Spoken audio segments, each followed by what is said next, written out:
वर्णन कर लेना, श्रवण कर लेना सरल है, कुछ है वैसे बहुत कठिन। तत्व का वर्णन करना, तत्व का श्रवण करना, कोई आश्चर्य ही इसका वक्ता होता है, कोई आश्चर्य ही इसका श्रोता होता है। आश्चर्यवत पश्यत कच्चिदेनम आश्चर्यवत चैन मन्य शृणोति। तो इस प्रकार से तत्व का वर्णन, तत्व का श्रवण, तत्व श्रवण में नहीं अच्छा मन लगता। सिनेमा देखने में जितना स्वाद आता है स्वाभाविक, उतना आत्म तत्व, प्रकृति तत्व, अनात्म तत्व के विवेचन में कहां मन का आकर्षण होता है। फिर भी उत्तमाधिकारी जो हैं, अंतर्मुख पुरुष जो हैं, विवेकशील जो हैं, वैराग्यवान जो पुरुष हैं, उनके द्वारा ऐसे परम तत्व का वर्णन भी हो सकता है, श्रवण भी हो सकता है। वो वर्णन भी कर सकते हैं, श्रवण भी कर सकते हैं। तो अभी उसका अनुभव करना, यथावत जैसा वर्णन किया, जैसा श्रवण किया, वैसा ही अनुभव भी करना। इसके लिए चित्त की एकाग्रता अपेक्षित है, चित्त की एकाग्रता, क्योंकि वस्तु निर्विकल्प है। विकल्प की स्फूर्ति उसकी अभिव्यक्ति में बाधा है। विकल्प की स्फूर्ति, शब्द स्पर्श रूप रस गंध, यही सब विकल्प है। अनंत सत्ता के भी यही विशेषण है, अनंत अनंत ज्ञान के भी यही विशेषण है। ज्ञान भी अनेक विशेषणों से विशिष्ट है, सत्ता भी अनेक विशेषणों से विशिष्ट है। निर्विशेष सत्ता को हम कहां देख पाते हैं, निर्विशेष ज्ञान को हम कहां समझ पाते हैं। सविकल्पी ज्ञान समझ में आता है, सविकल्पी सत्ता समझ में आती है। अनंत सत्ता, सजाति विजाति स्वगत भेद शून्य सत्ता, सजाति विजाति स्वगत भेद शून्य ज्ञान, शुद्ध ज्ञान, वो शुद्ध ज्ञान, शुद्ध सत्ता समझने में कठिनाई पड़ती। तो इस तरह से यथा वर्णित आत्म तत्व, सजाति विजाति स्वगत भेद शून्य आत्म तत्व,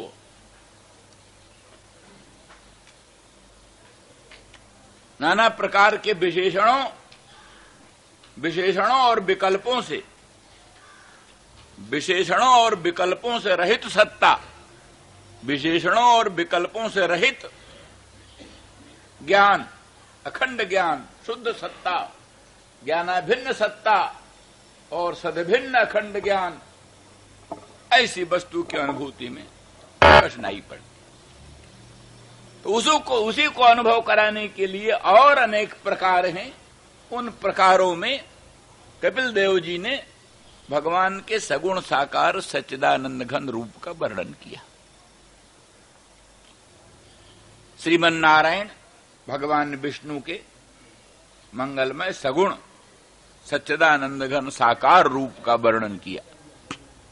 संचिंतयेद भगवतश्चरणारविंदम वज्रांकुशध्वज सरोरुहलांछनाढ्यम उत्तुंग रक्त बिलसन नख चक्रबाल ज्योत्स्नाभिराहत महत हृदयांधकारम इत्यादि रूप से भगवान के पादारविंद का वर्णन किया।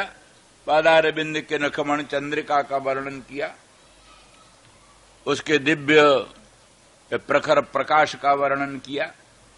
इसी प्रकार से भगवान के अंग प्रत्यंग का वर्णन, मुखचंद्र का वर्णन, दामिनी द्युत विनिंदक पीतांबर का वर्णन, अनंतानंत भूषण वसन अलंकारों का वर्णन और भगवान के दिव्य कल्याण गुणगणों का वर्णन, ये सब विस्तार से किया, लगभग 18-19 श्लोक से।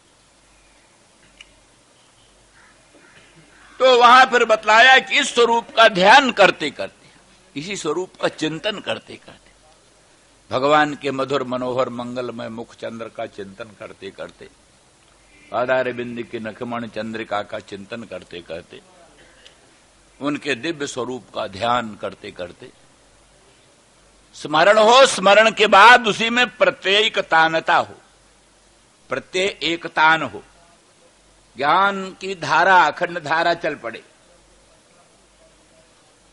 माने विजातीय प्रत्ययानंतरित सजातीय प्रत्यय का प्रवाह चल पड़े। बीच में घट भी आ जाता है, पट भी आ जाता है, प्रपंच भी आ जाता है और दुनिया आ जाती है, वो सब न हो। विजातीय प्रत्यय से अनंतरित माने अव्यवहित विजातीय प्रत्यय बीच में न हो, शुद्ध सजातीय प्रत्यय केवल भगवान का ही मुखचंद्र, भगवान की ही पादार बिंद की नखमण चंद्रिका, भगवान का ही दिव्य मंगलमय रूप वही प्रत्यक्षण प्रस्फुरित हो अंतःकरण में, दूसरी कोई वस्तु व्यवधायक ना आए। यही ध्यान। वो ध्यान होते होते, ध्यान चलाते चलाते कहते हैं वो स्मृति, स्मृति के बाद, स्मरण के बाद, स्मरण से अनुराग पैदा होगा, उत्कंठा पैदा होगी, अनुराग पैदा होगा, उत्कंठा पैदा होगी, और फिर ये जो प्रेम प्रसर विह्वलता, तो यहां प्रेम के प्रसार से अंतःकरण की विह्वलता हो गई, विह्वलता। उस विह्वलता में सब काम धाम बंद।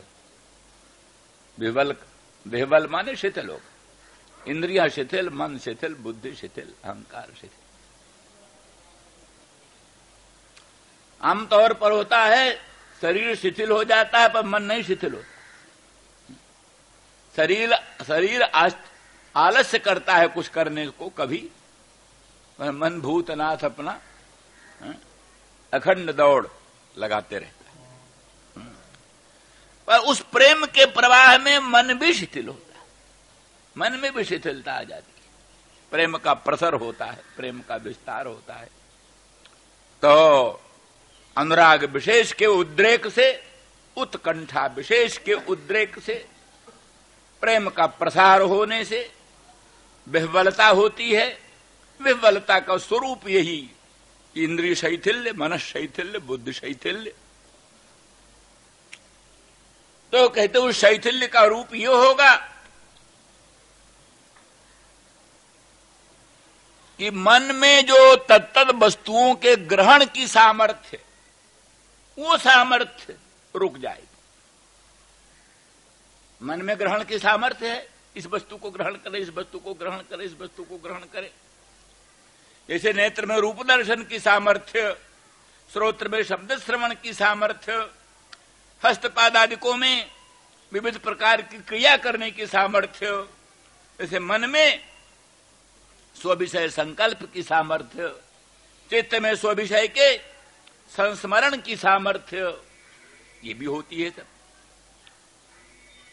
लेकिन ये होते होते जहां प्रेम प्रसर का प्राखर्ज हुआ, प्रेम का जहां विस्तार हुआ, प्रेम के विस्तार से विह्वलता हो जाने के अनंतर बुद्धि में, चित्त में, मन में शिथिलता आ जाती। शिथिलता आ जाने पर जिस वस्तु का ध्यान कर रहा है मन, ध्यान के समय इतर सब वस्तुओं को छोड़कर केवल एक ध्येय का ध्यान कर रहा है। माने विजातीय प्रत्ययानंतरित सजातीय प्रत्यय का खंड प्रवाह चला रहा है। विजातीय प्रत्यय का तो त्याग हो ही चुका है। केवल सजातीय प्रत्यय एक भगवान के ही मुखचंद्र का, भगवान के ही पादार बिंद की नखमण चंद्रिका का, या फिर आगे चलकर एक ही का, बहुत का नहीं। मुखचंद्र भी, पादार बिंद की नखमण चंद्रिका भी, कई चीज नहीं, एक ही चीज। सुस्मितम भावेन मुखम न किंचिदपि चिंतयेत्।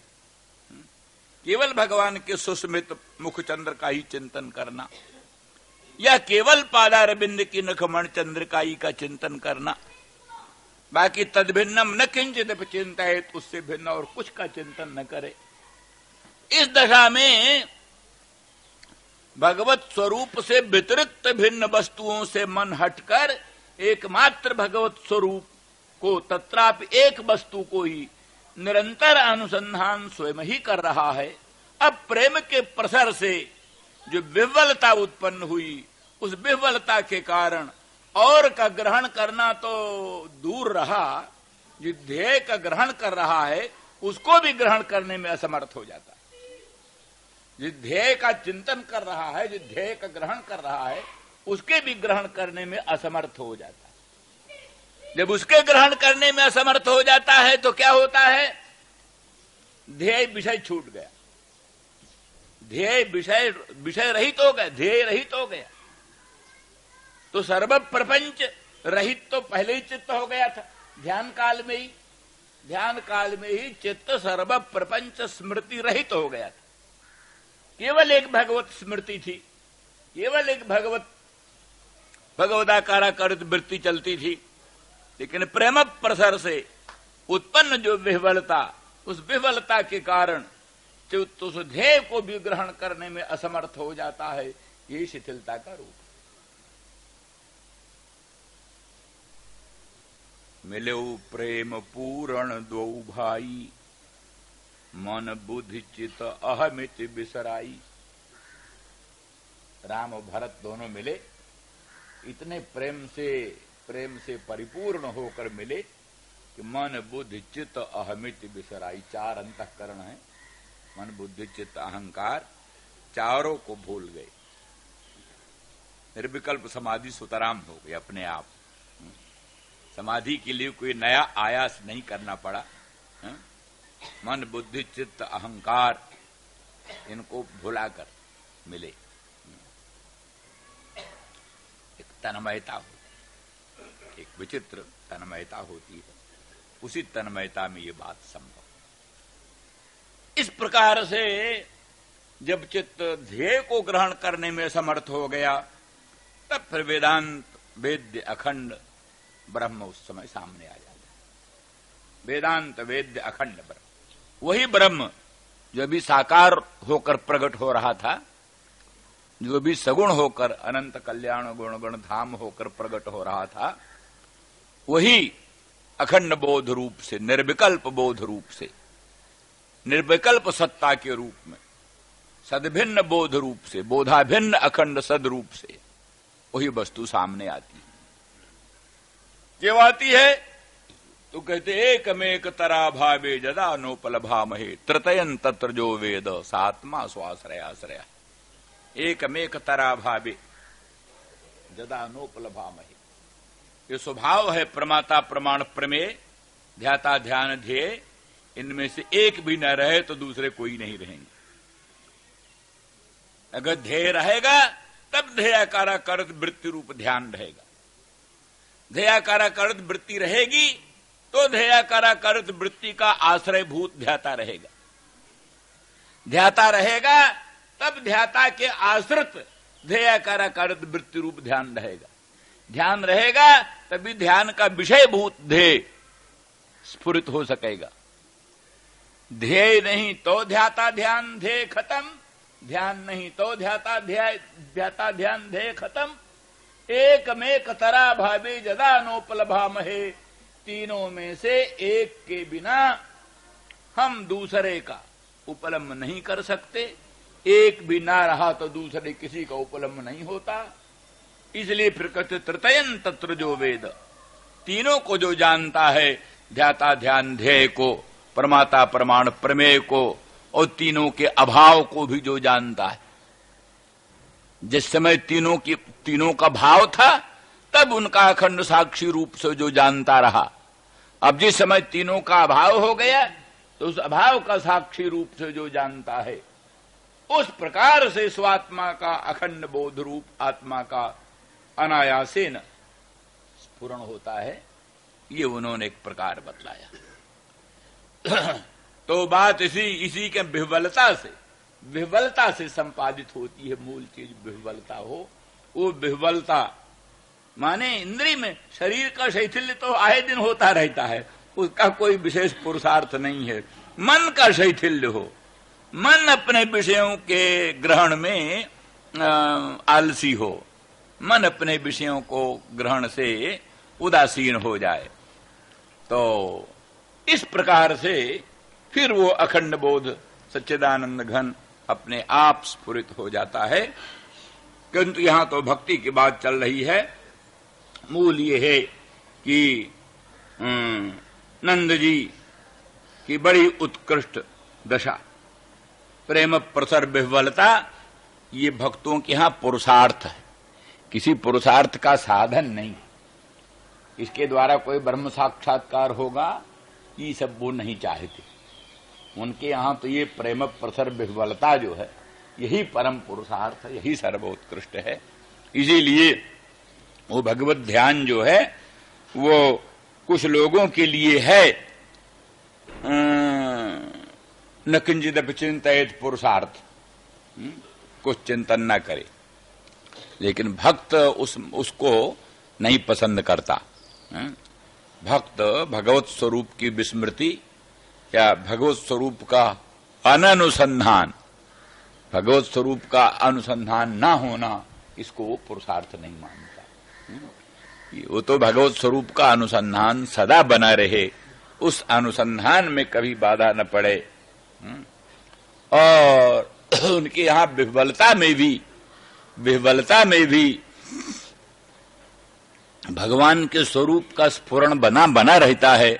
भगवान के स्वरूप को लेकर ही मन तदाकाराकारित होकर ही विह्वल होता है। इसलिए मन की अत्यंत शिथिलता में भी, समाधि दशा में भी भगवदाकारता वहां सुस्फुट रूप से रहती है।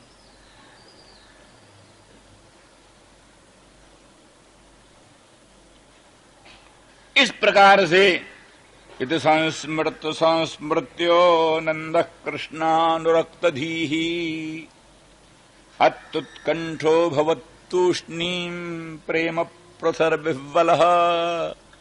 भक्तों की जो ऊंची से ऊंची दशा है वो नंद बाबा को प्राप्त है।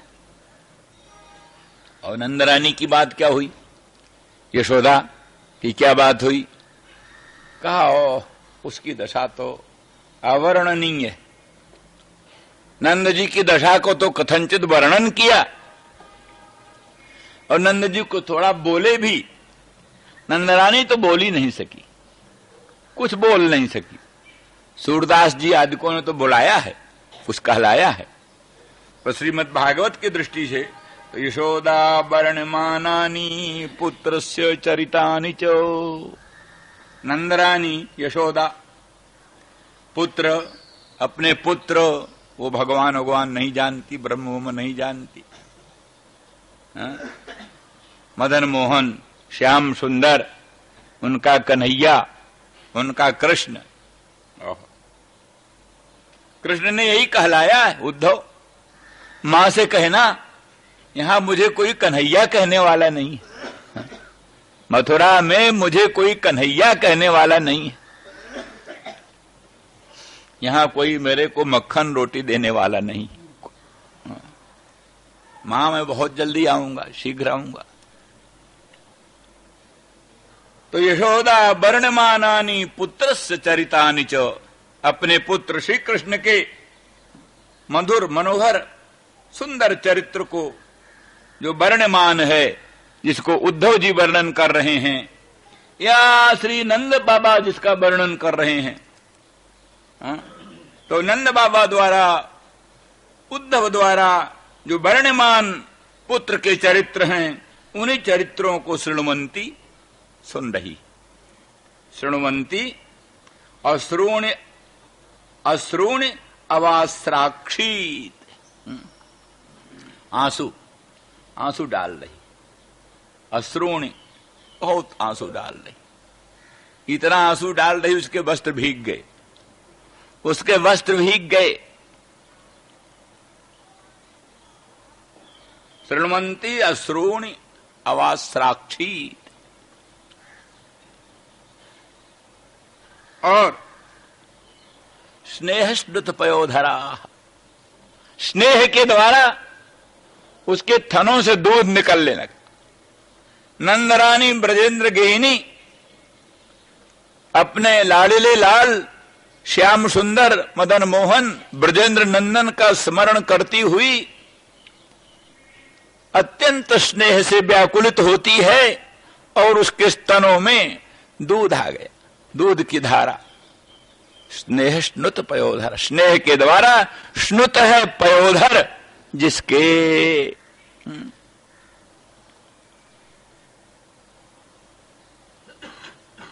तो उत्कट प्रेम में, उत्कट प्रेम वात्सल्य प्रेम की अभिव्यक्ति का यही चिन्ह है। उत्कट वात्सल्य प्रेम अभिव्यक्त होता है तो स्तन जो है स्नेह से स्नुत पयोधर हो जाती।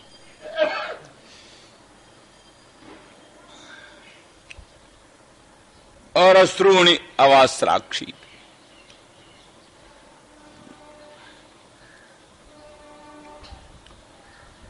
कहने सुनने की कोई सामर्थ्य ही नहीं।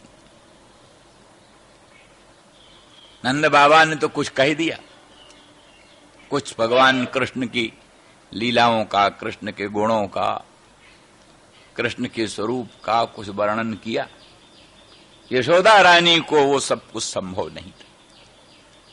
उनको स्वभाव पहले ही उत्कंठा इतनी, उनको तो स्मरण, बार बार स्मरण करते करते उत्कट अनुराग और उत्कंठा की वृद्धि हुई, जिसे प्रेम प्रसर विह्वल से, प्रेम प्रसर विह्वल होने से वो तूष्णीम हो गए, बोलने में असमर्थ हो गए, चुप हो गए।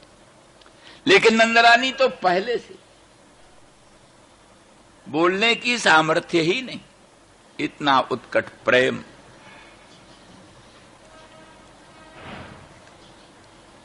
माता में प्रेम होता ही है स्वभाव से ही, पिता की अपेक्षा माता में प्रेम अत्यधिक होता है।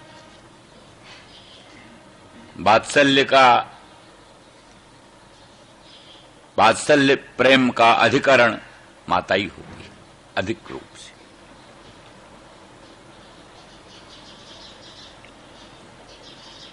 यशोदा वर्णमानानि पुत्रस्य चरितानि च शृण्वन्ति श्रूण्यवास्राक्षी स्नेह स्नुत पयोधरा तयोरित्थम भगवती कृष्णे नंद यशोदयो। इस तरह से नंद और यशोदा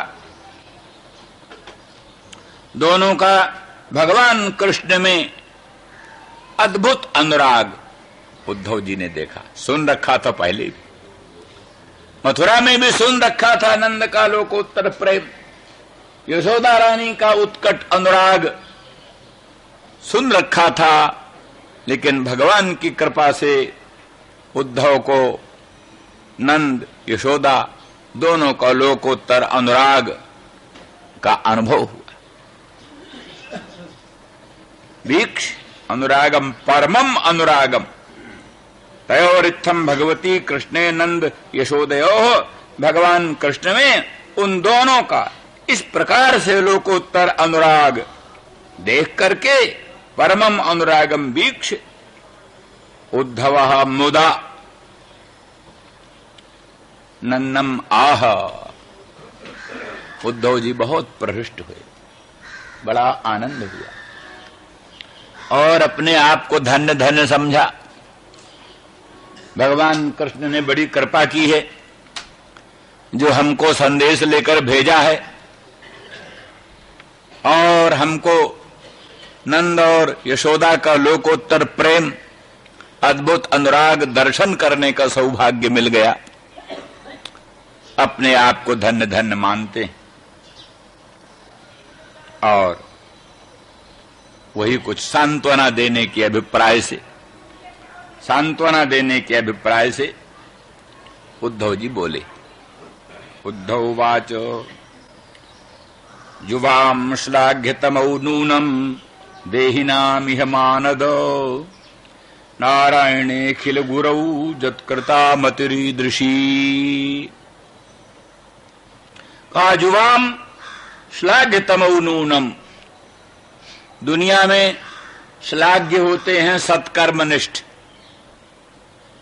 जो अनाचार दुराचार पापाचार से निवृत्त होकर सदाचार सद्विचार सद्धर्म सत्कर्म में संलग्न होते हैं। वो सत्पुरुष सदाचारी श्लाघ्य होते हैं, प्रशंसनीय होते हैं।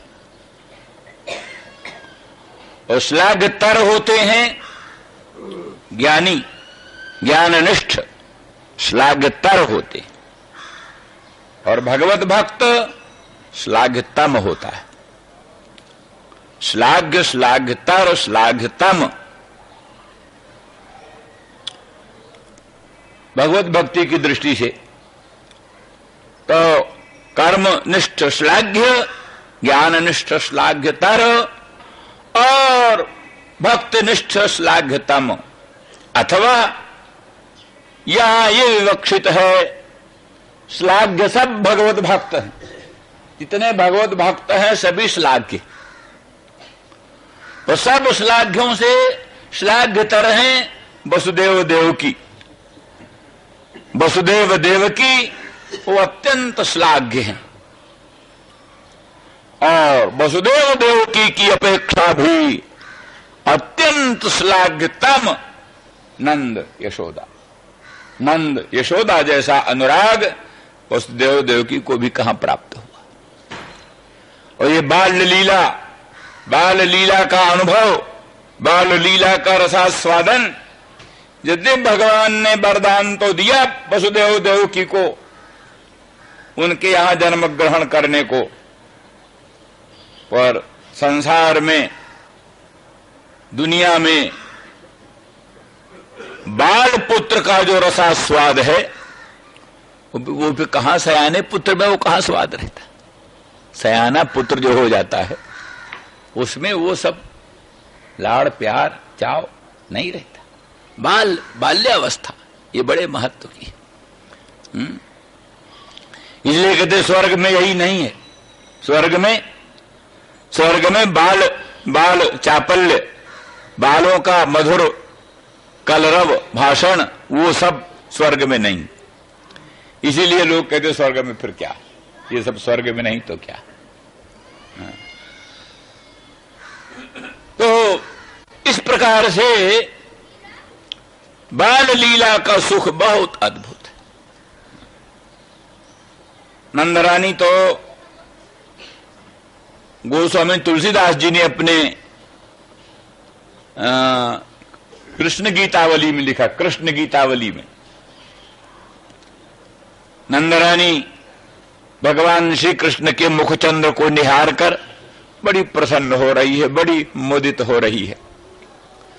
उसकी अद्भुत प्रसन्नता देखकर कृष्ण बार बार पूछते हैं, मां तू इतनी क्यों प्रसन्न होती है, तू इतनी क्यों प्रसन्न है, मुझे अपनी प्रसन्नता का कारण बतला। तो मां प्रेम से विह्वल होती है और कहती, पुत्र क्या बताऊं, मौसम नहीं पुण्य पुंज बालक हैं तोरे। मेरे समान पुण्य पुंज तेरे हैं नहीं। मैं कैसे बताऊं, कैसे अनुभव कराऊं कि मैं कैसे प्रसन्न हो रही हूं। अगर तुझे अनुभव करा सकती तो बता सकती कि मैं यूं प्रसन्न हूं।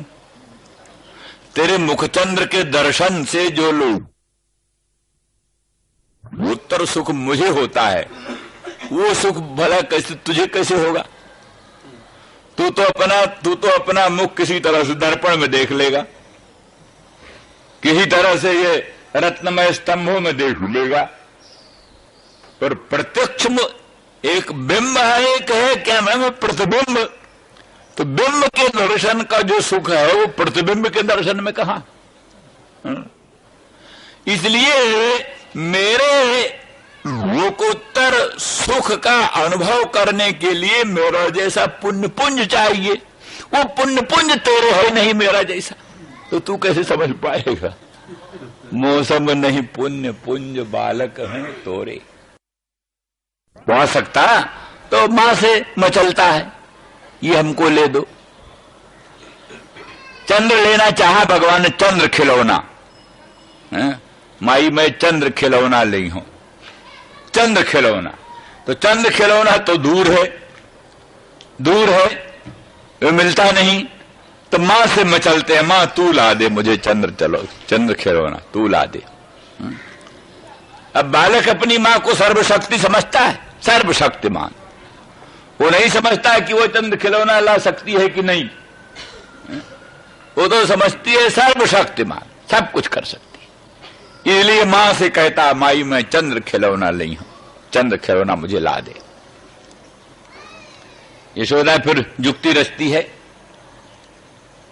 पानी भर कर परात रखती है, परात भर में पानी, अब उसमें चंद्रमा का प्रतिबिंब दिखाई देता है। बोले बेटा ले देखो चंद्र में तो हाथ डाल कर पकड़ना चाहते हैं, मां इतनी तो पकड़ने में नहीं आता, बेटा डरता है तुमसे इसलिए नहीं पकड़ में आता ये सब। तो आज तो हम दूसरी बात कह रहे थे, हम ये कह रहे थे उस मुखचंद्र को देखकर लेने की इच्छा हुई और लेने की ही इच्छा नहीं, बाद में तो ये समझ में आया इस मुखचंद्र का लोकोत्तर माधुर्य के अनुभव का अधिकार हमको नहीं।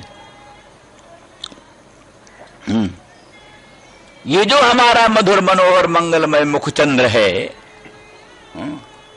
श्रीअंग का लोकोत्तर लावण्य है, सौंदर्य है, माधुर्य है, सौरस्य है, सौगंध है, इसके अनुभव का परम सौभाग्य गोपांगना जनों को, हमको नहीं। तो तपस्या करने की ठानते हम भी तपस्या करके गोपांगना बने, तब इस स्वरूप माधुर्य रस का अनुभव करें। गोपांगना बनने के लिए ठान करके तपस्या करने की भावना करते, तपस्या करें, गोपांगना बने, सौंदर्य लहरी में, बहुत अच्छी बात ऐसी। कहते गिरिश साजुज्य पदवी, कई बड़ी बड़ी दिव्य अप्सराएं, हाँ वो बड़ी दिव्य दिव्य अप्सराएं भगवती अनंत ब्रह्मांड जननी राजराजेश्वरी त्रिपुर सुंदरी के अंग अंग के, मुखचंद्र के, पादार बिंद के अनंत सौंदर्य का अनुभव करके कहते इसका अनुभव कैसे करें? इसका अनुभव तो तब करें जब गिरीश बने, कामेश्वर बने, तो कामेश्वरी के मंगलमय मुखचंद्र का सौंदर्यामृत का अनुभव हो सकता है। क्योंकि वो उसमें भी नियम है कि वो जननी सौंदर्यन्ते परम शिवदृंग मात्र विषय, राजराजेश्वरी त्रिपुर सुंदरी के मुखचंद्र का सौंदर्य वो अन्य को अनुभव में ही नहीं आता, परम शिवदृंग मात्र विषय, परम शिव की ही दृष्टि का एकमात्र गोचर है, परम शिव की ही दृष्टि का एकमात्र गोचर है। जो परम शिव की ही दृष्टि का एकमात्र गोचर है, तो जैसे उनके मुखचंद्र का सौंदर्य, तैसे उनके सुस्पर्शा मृत का रसास्वादन भी परम शिव को ही हो सकता है, दूसरों को अनुभव नहीं हो सकता। ये समझ करके वो दिव्यात दिव्य अप्सराएं परम दुर्लभ जो गिरीश साजुज्य पदवी है, गिरीश के साथ साजुज्य प्राप्त होए, तब इस माधुर्य का अनुभव करें। तो यदि वो बहुत दुरापा है, दुरापा जो परम शिव साजुज्य पदवी है, उस परम शिव साजुज्य पदवी की आकांक्षा करती हैं, उसके लिए तप करती, तपो दुष्प्रापाम। हाँ हो गया, ठीक है। तो इस तरह से निष्कर्ष ये है, इस दृष्टि है उसमें इतना लोकोत्तर चमत्कार है स्वरूप में, तो उस स्वरूप को अनुभव करने के लिए कृष्ण ने भी यही सोचा, इसका रस गोपांगनाओं को ही अनुभव हो सकता है, इसलिए तपस्या करके गोपांगना भाव प्राप्त करें, तब इस स्वरूप माधुर्य का रसास्वादन हो सकेगा। वेदांती जी लोग जो है सो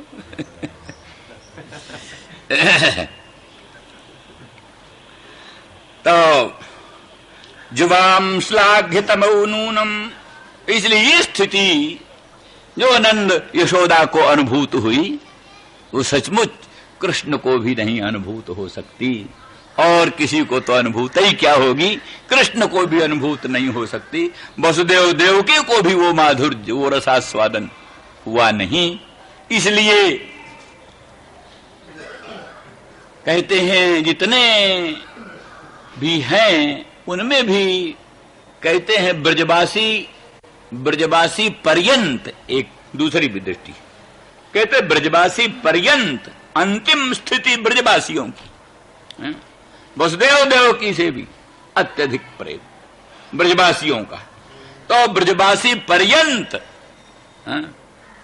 जितने भर भी भक्त हैं भगवान के, तेषाम सर्वेषाम अपि मध्ये श्लाघ्यतमौ युवाम, आप दोनों श्लाघ्यतम, आपकी श्लाघा, आपकी प्रशंसा कौन कर सकता है। युवाम श्लाघ्यतमौ नूनम देहिनामिह मानदो, संपूर्ण प्राणी जितने प्राणी हैं देही, देही जितने प्राणी हैं देहधारी, सब देहधारियों में आप दोनों श्लाघतम, इतनी श्लाघा इतनी प्रशंसा किसी की नहीं जा सकती। युवाम श्लाघ्यतमौ नूनम, सचमुच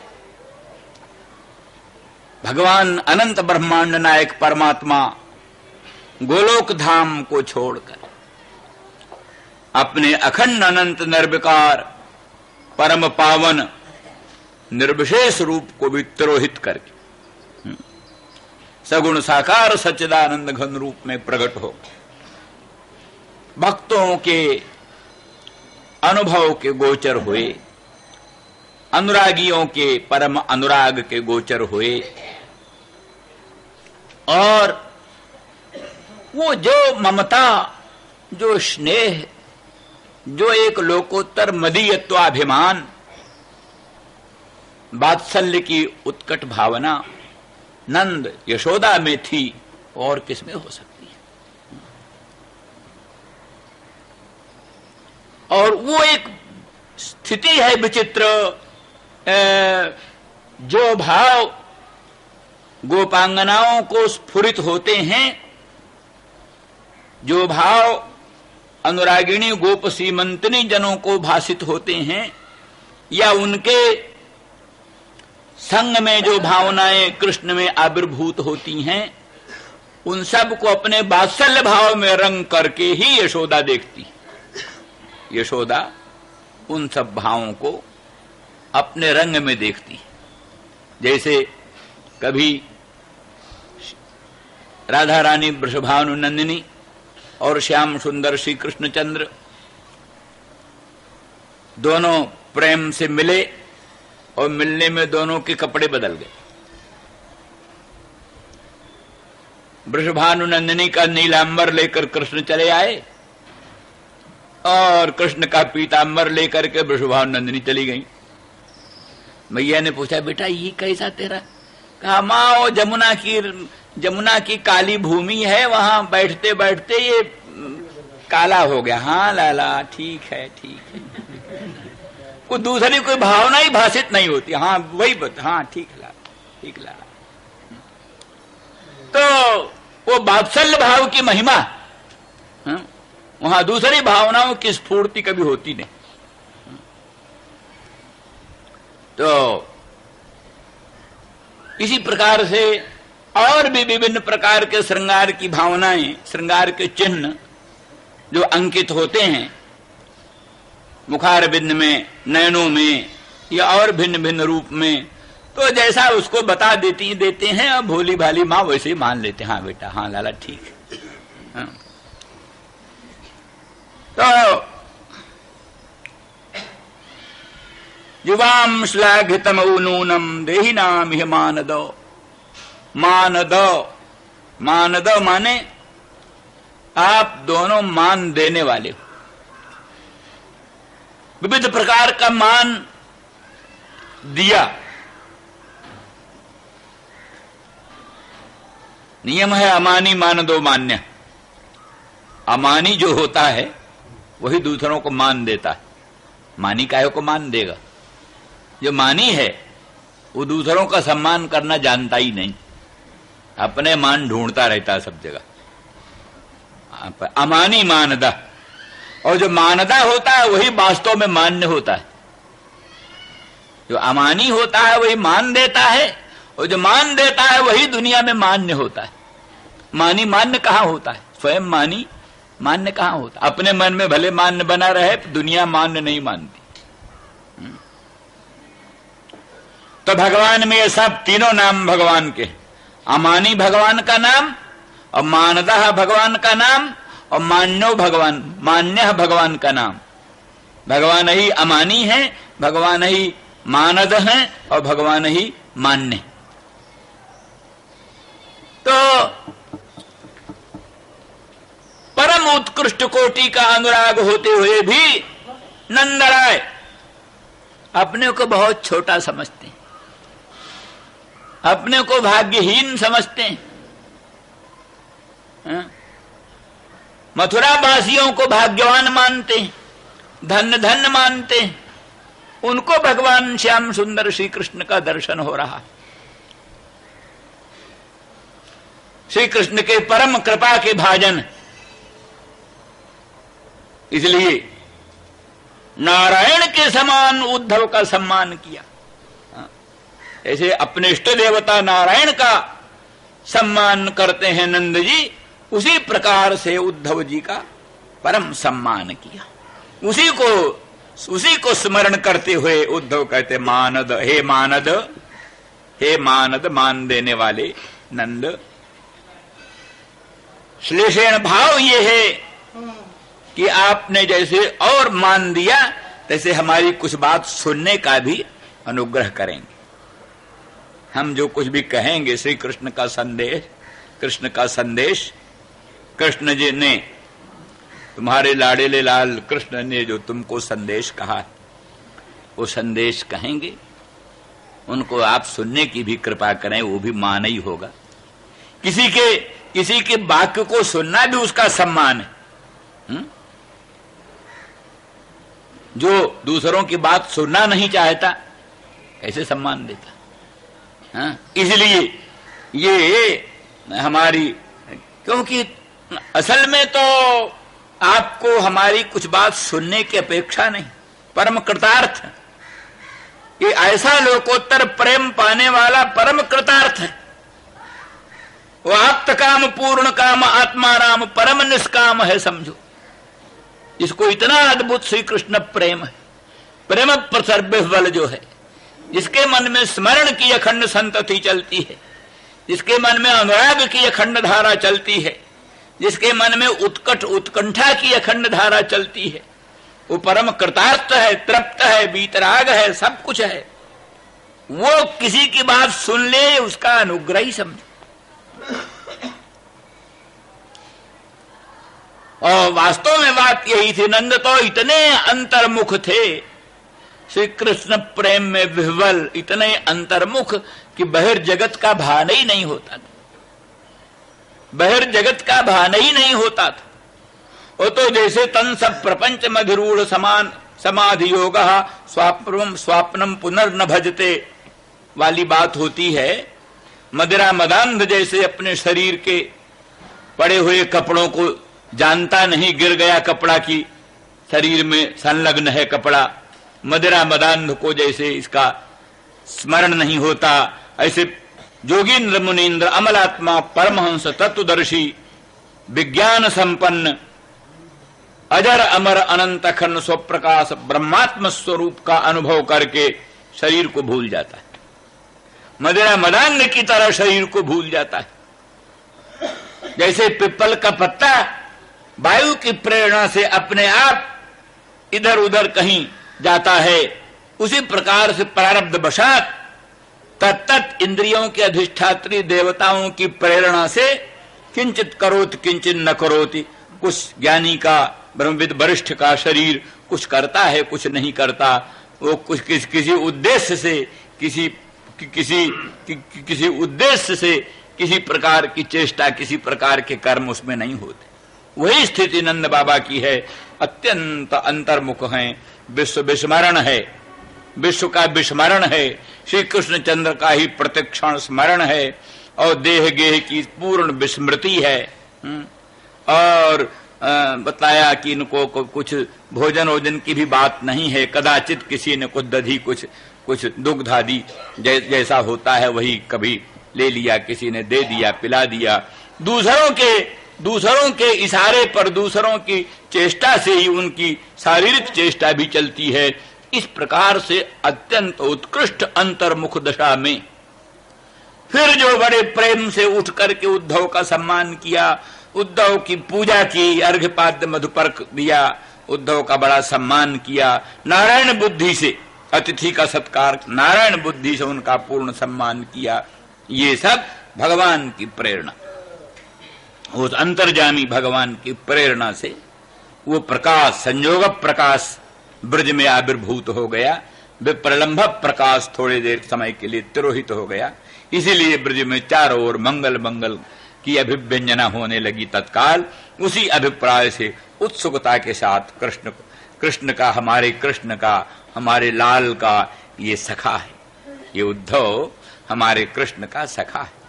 उनका ही जैसा भूषण धारण किए, उनका ही भूषण धारण किए, उनका ही पीताम्बर धारण किए हुए, और उनकी ही माला अलंकार सबको धारण किए हुए, उनके ही रथ पर, अरे साक्षात कृष्ण ही है।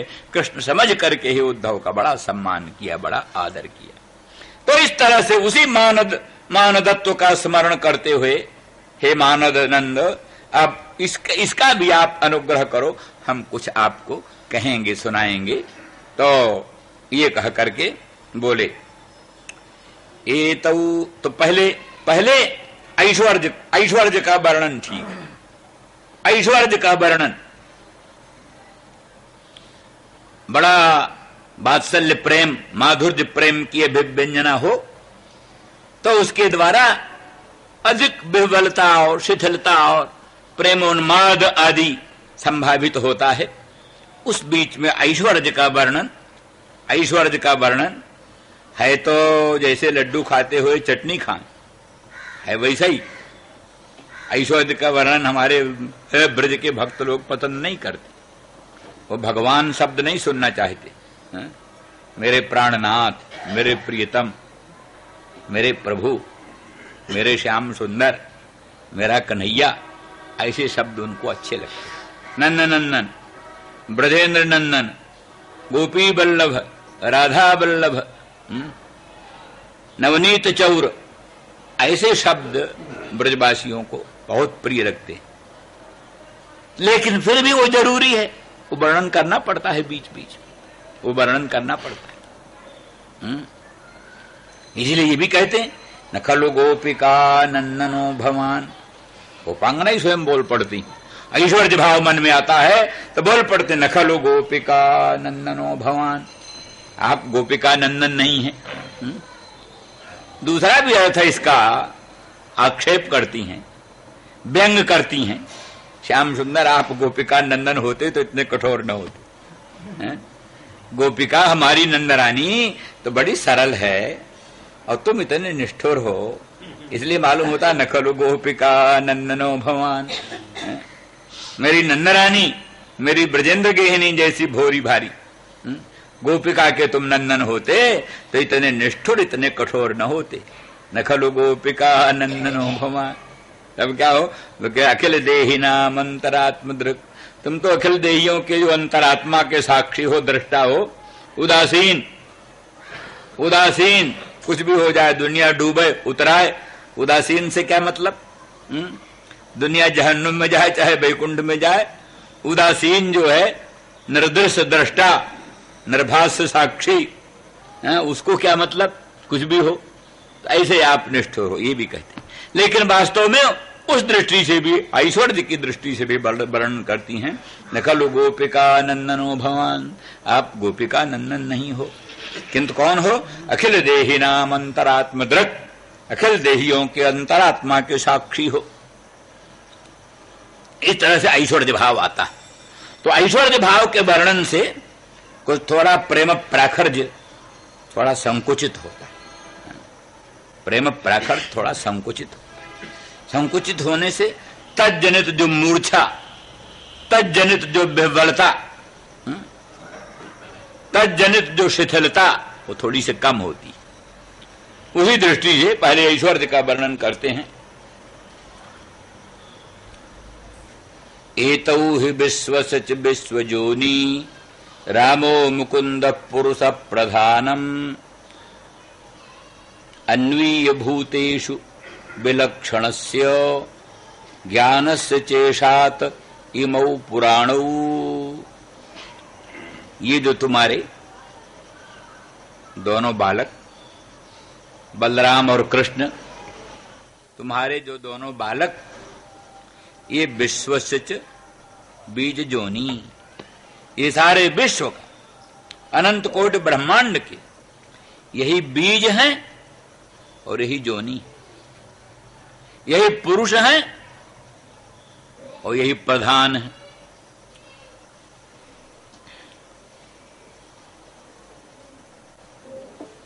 तासाम ब्रह्म महज्जोनि अहम बीज प्रदा पिता। सर्वभूतेषु कौन्तेय मूर्तय संभवन्ते जा। सभी भूतों में, सभी प्राणियों में इतनी मूर्तियां उत्पन्न होती, तत्त विशिष्ट आकारवान प्राणी उत्पन्न होते हैं। सर्वभूतेषु कौन्तेय मूर्तय संभवन्ते जाः। सब प्राणियों में जितनी मूर्तियां पैदा होती हैं, मनुष्य मूर्ति, पशु मूर्ति, मयूर मूर्ति, हंस मूर्ति, शुक मूर्ति, पिक मूर्ति, पिपीलिका मूर्ति, जितने भर भी संपूर्ण भूतों में जितनी मूर्तियां हैं, उन सभी मूर्तियों का निर्माण कैसे हुआ? सभी मूर्तियों के निर्माण में दो चीज अपेक्षित होती है, एक योनि और एक बीज। योनि माने आधार, जिसमें बीज का आधान किया जाए, इसमें गर्भाधान किया जाए। बीज जहां निक्षिप्त होकर के मूर्ति का रूप धारण करता है, मूर्तियों का रूप धारण करने वाला बीज है, तो बीज भी सब जगह रूप नहीं धारण कर सकता।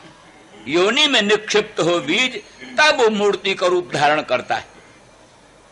तो महत ब्रह्म जो प्रकृति है, अनंत ब्रह्मांड की जननी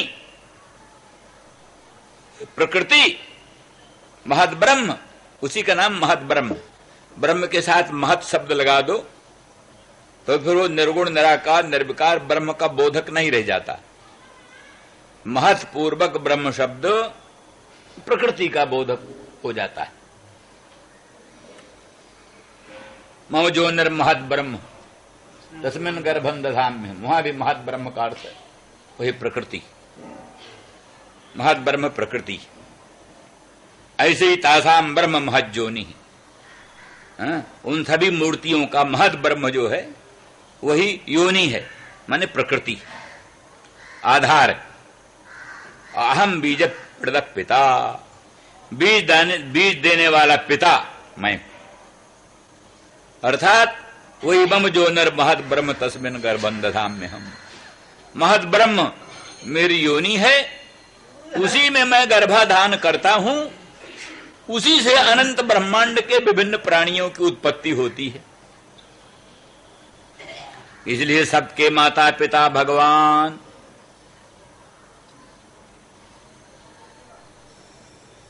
और ये भी दोनों क्या है? ये वस्तु एक ही है, कृष्ण एक ही पर ब्रह्म, वही दो रूप में प्रकट होता है, बीज रूप में, जोनि रूप में। बीज रूप में, जोनि रूप में एक ही पर ब्रह्म प्रकट होता है, क्योंकि सूत्र है जन्माद्य सजतः अस्य सर्वस्य नाम रूप क्रियात्मकस्य प्रपंचस्य यथा जन्मादि, माने जन्म स्थिति भंगम। सारे विश्व प्रपंच का जिस पर ब्रह्म भगवान से जन्म और स्थिति और भंग होता है, उत्पत्ति और स्थिति और प्रलय होता है। विश्व प्रपंच के उत्पत्ति स्थिति प्रलय का जो मूल मंत्र, कारण, परम कारण वो भगवान, तद ब्रह्म, तद विजिज्ञासस्व तद ब्रह्म। यतो वा इमानि भूतानि जायन्ते येन जातानि जीवन्ति यत् प्रयन्ते विषम विशन्ति तद विजिज्ञासस्व तद ब्रह्म। सारा अनंत ब्रह्मांड जिससे उत्पन्न होता है, अनंत ब्रह्मांड जिसमें स्थिति को प्राप्त होता है, अनंत ब्रह्मांड जिसमें प्रविलीन हो जाता है वो ब्रह्म, तद विजिज्ञासा। तो वो ब्रह्म फिर कैसा है कि बीज है, केवल बीज है कि केवल जोनी है? केवल बीज है कि जोनी है? तो आगे सूत्र है, कई बहुत सूत्रों के बाद कहते प्रकृतिश्च प्रतिज्ञा दृष्टान्तानुपरोधात्। प्रकृतिश्च, इसी का शेष है वो सूत्र। जन्माद्य जतः का अंगभूत है वो सूत्र। माने न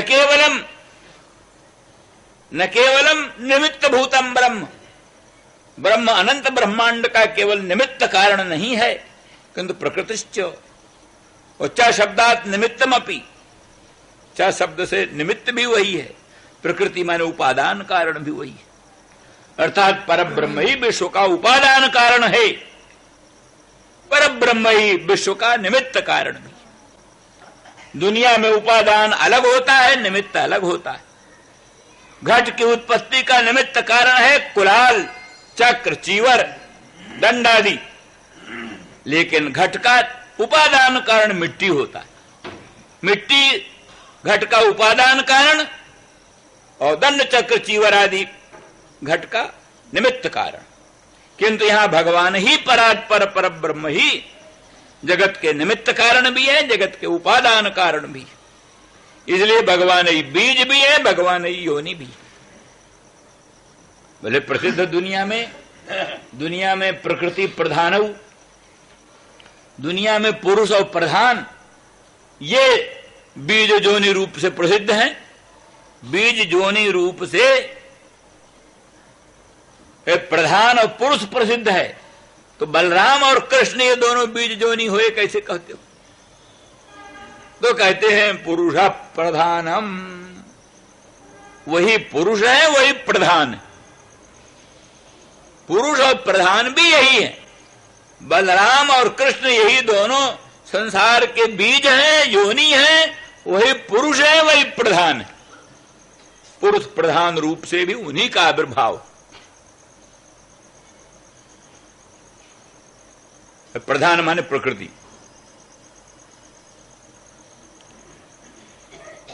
पुरुष सुख क्या है? कार्य कारण कर्तृत्व हेतु प्रकृतिरुच्यते। पुरुष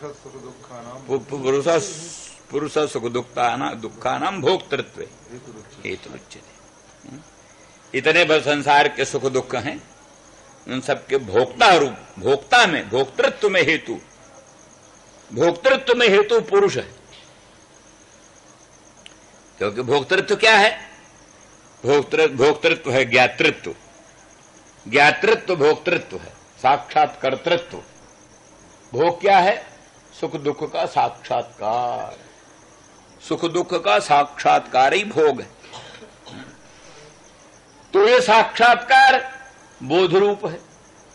वो बोध रूप साक्षात्कार प्रकृति का धर्म नहीं, प्रकृति का धर्म नहीं है। प्रकृति जड़ है।